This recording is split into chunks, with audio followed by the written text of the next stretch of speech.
What is happening, you wonderful people? So the other day I got a chance to go see The Naked Gun, and in this film, following in the footsteps of his bumbling father, Detective Frank Drebin Jr. must solve a murder case to prevent the police department from shutting down. That's all I can say without giving too much away. Let's talk about it.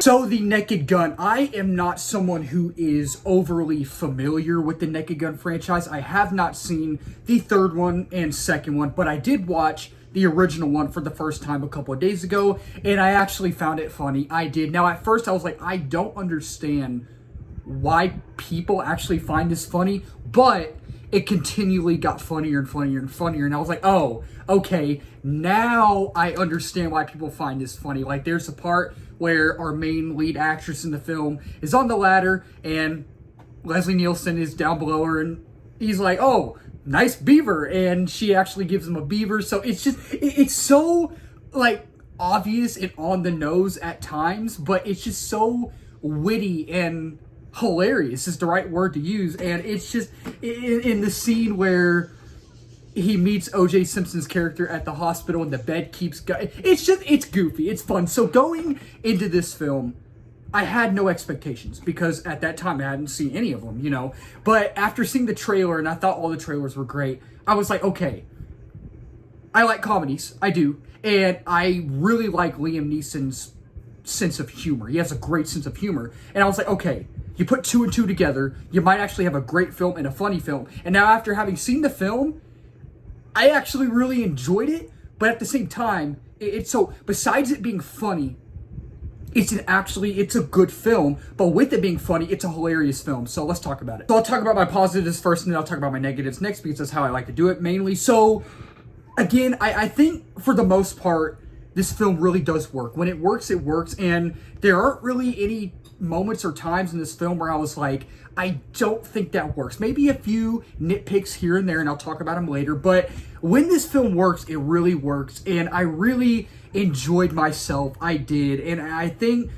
besides it being a funny film, if you just look at it from the perspective of it being just a movie, it's actually not a bad film. It's a really well-directed, well-crafted film, but when you look at it from the perspective of it being a funny film, it hits all those beats and it hits all those moments. And I think it's a really funny film. And the thing is, I feel like Liam Neeson was the perfect person to put in this film, to star in this film, because he just has this dry sense of witty humor that works. It works. And if you've seen Ted 2, you know the clip I'm about to talk about where Ted is working at the supermarket and you see a trick cereal box. Someone's putting it on the cash register table thing, whatever you call it, and the camera pans up and it's Liam Neeson. Y'all know what clip I'm talking about. It's just so random, but it's so funny. And that's the thing with this film. It's so random, but that's the thing. That's what makes it funny in this film. Like, there is a moment in this film involving Liam Neeson and Pamela Anderson, and there's a snowman.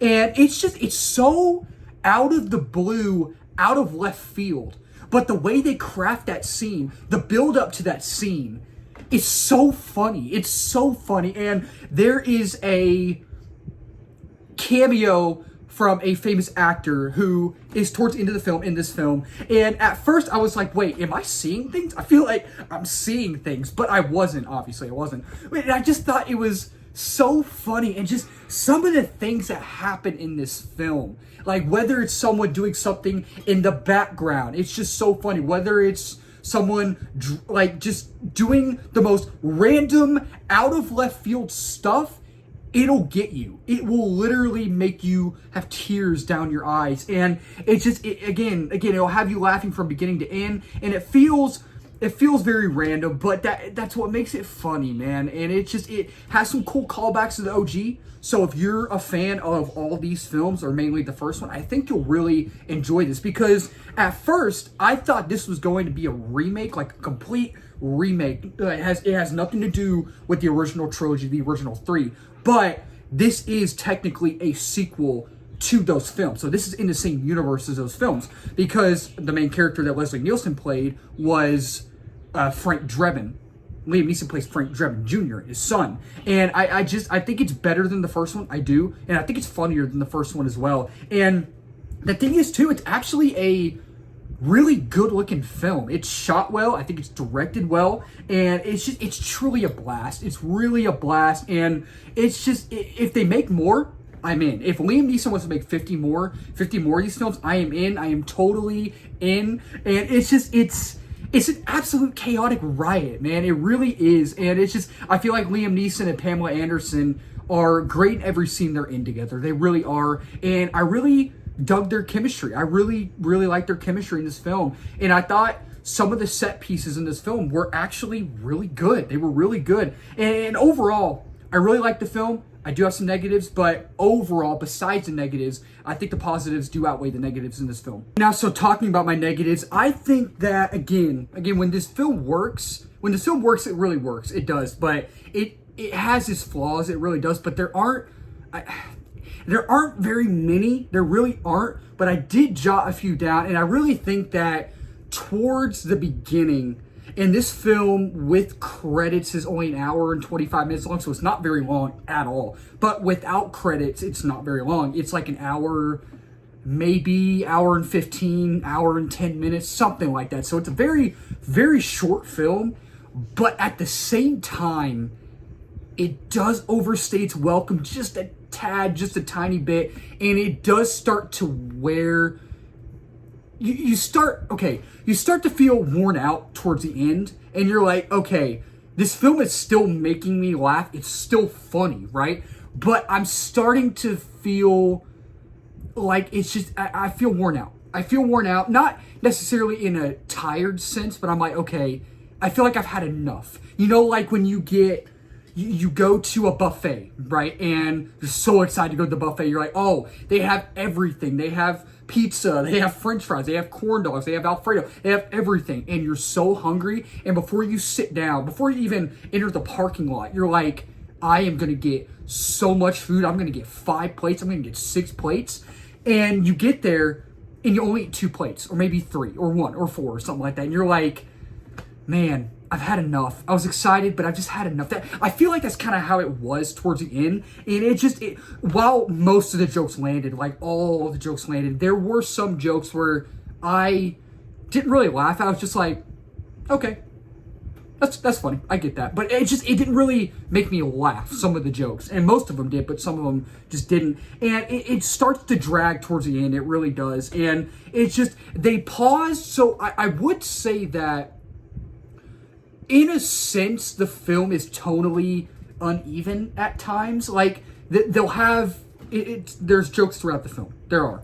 But at times, they really pause and throw you a serious moment, which I get. I understand. You can have serious moments at times. But for the sense of what they were going for in this film, what this film is, I just feel like it kind of... like, they would have a joke, and then they would pause for a serious moment, go back to a joke, and then pause for a really... like serious moment. And I feel like it in a way just made the film tonally uneven, and it kind of bogged it down a little bit. And overall, I enjoyed the film, and I may have more negatives, more things I didn't really like about the film, but I can't really think of any. But overall, I enjoyed it. So yeah, overall, with The Naked Gun, I really enjoyed the film. It has its flaws, but overall, the positives outweigh the negatives. And as someone who's not necessarily a big fan of the franchise, I want to watch the other 2. I really do. And I was planning on watching 2 and 3 before this new one, but I just didn't end up watching them. But with The Naked Gun, I will give this film a 3.5 out of 5 stars. And with The Naked Gun, I would say definitely dedicate your time. If you are a fan of the OG or the original 3 films, the trilogy, I think you'll really enjoy this. And if you're a fan of Liam Neeson's sense of humor, and if you're a fan of these comedy spoof films, I think you'll really enjoy the film. So that'll wrap up this video. Thank y'all so much for watching. If you're new to the channel, please remember to subscribe, like, comment, share in this video. We just hit 1K about a month ago. Next big milestone is 2K. Reaching that quickly, and 3K is the next one to be on that as well. And if you're new as well, I do movie reviews, TV show reviews, trailer reactions, movie live streams, movie news, movie rankings, all that wonderful movie stuff under the movie umbrella. And let's talk about it down below. Did y'all like The Naked Gun? Did y'all not like it? If they make more, are y'all down for it? Are y'all not down for it? Let's talk about it down below. Keep talking movies, wonderful people. Cheers.